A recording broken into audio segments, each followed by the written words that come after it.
We're going to continue on now with example number 6, and that's graphing log functions. And what I'm going to do right now is by using my graphing calculator that I have right here on the right, I'm going to use this one differently than my actual TI-84, which you guys also have. We want to go ahead and see how can we graph logarithm functions quickly, because there are some quick ways of graphing these even without even using a graphing calculator. So what I want to do first is let's go ahead and just, what is, if we were to graph y equals log of x, and let's remember what base is right here, 10, right? So you don't have to put a 10 there. If you don't put any base, it's always going to be 10. So if we graph log of 6, I'm sorry, log of x, and I'm doing that right here on the right, we get this graph right here. And we could look at a few points here. 1, 0. If you go to 1, you would be an x-intercept at 0. 2.3, 3.47, 4.6. And these values just come from plugging in 1 into x. So what's log of 1, log of 2, log of 3, and so forth. And so you would obviously need to use a calculator to do this right here. But what I'm interested in now in showing you is if we know what the standard or just the regular log graph looks like, what happens if we do something like this? If I said, well, let's graph now our function, and let's say log of x plus 1. And let's graph another guy here, and we'll call it g of x. Oh, I'm not sure what that little square thing is. We'll call that log of x plus 3. And we'll do one more function, h of x. Say if we grab log of x, and maybe we can do minus 4. Okay, and we're going to use the graphing calculator to generate this for us quickly, and we want to come to some kind of conclusion. So let's graph the first one here, log of x plus 1. Let's find out what happens when we graph log of x, and then we're going to add 1. Okay, and notice I'm closing the parentheses because we're going to discover something else if you put the 1 inside here. All right, let's go ahead and graph that. Oh, it looks like the same graph, doesn't it? I wonder if you can see how that shifted. Let's do the second one, log of x plus 3. There's the first one, second one, and plus, oh, that's not how you spell log, or else it won't graph. Try that again. Oh, let's see here. Interesting. And let's do the last one, log of x minus 4. Graph. Huh. I wonder if we can draw a conclusion. So what kind of conclusion can we draw if we are adding some kind of constant number right here?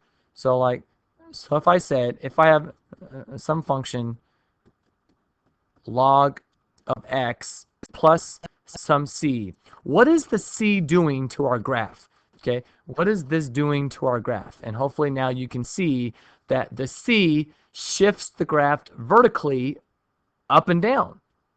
So when I went plus 1, it went from here to here. See, it has shifted up 1. If I did plus 3, then we shifted up 1, 2, 3. So basically, we're just shifting our graph right here. So that's one conclusion that we need to make right now is we say that the C, okay, shifts the graph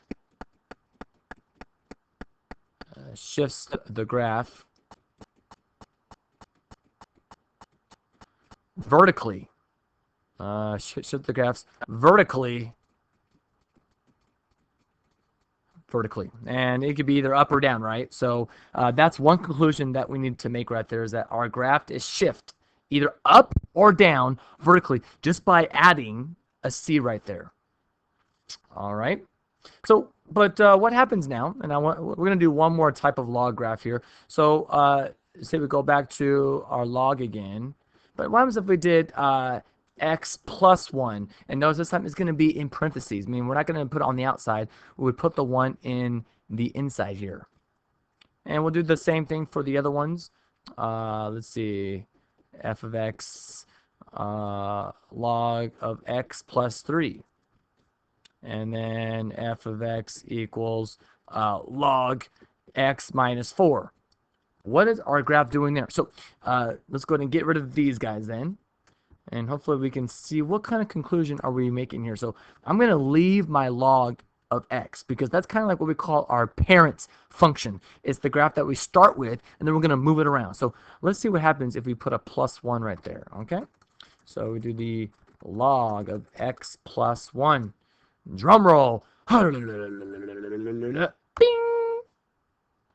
Oh, interesting, huh? Oh, trickery. How about log of x plus 3? Let's see what's going on right there. There's the first one, second one. Oh. And one last one, log of x minus 4. We graph that tamale. Oh, snaps. So hopefully you're seeing our original function right here. Or is it right here? Our log is going either to the left or to the right. So we could just, it doesn't matter what letter we call this here, but maybe we'll just say fx equals log of x minus h. We'll just use h right now. So what does the h do to the graph? Well, the h shifts it horizontally, either to the left or right. So the h shifts. What's going on with my pen here? There we go. Shifts horizontally. Okay. It shifts horizontally. And it's either going to be left or right. I want you to know something. You see right here where it says x plus 1? Notice how it shifted to the left 1. See how it's x plus 3? It shifted to the left 1, 2, 3. So really we're doing the opposite sign here. We do the opposite sign. So here it's minus 4. We're going to shift to the right then. 1, 2, 3, 4. We shifted 4 units. So this point went to 1, 2, 3, 4. See how it shifted over to the right? So you always do the opposite sign when it's inside the parentheses. And then if it's not inside the parentheses, then it's going to shift it up or down. So that's a little overview right there of how we can graph these log functions quickly just by knowing the parent function, and then we can shift it up or down.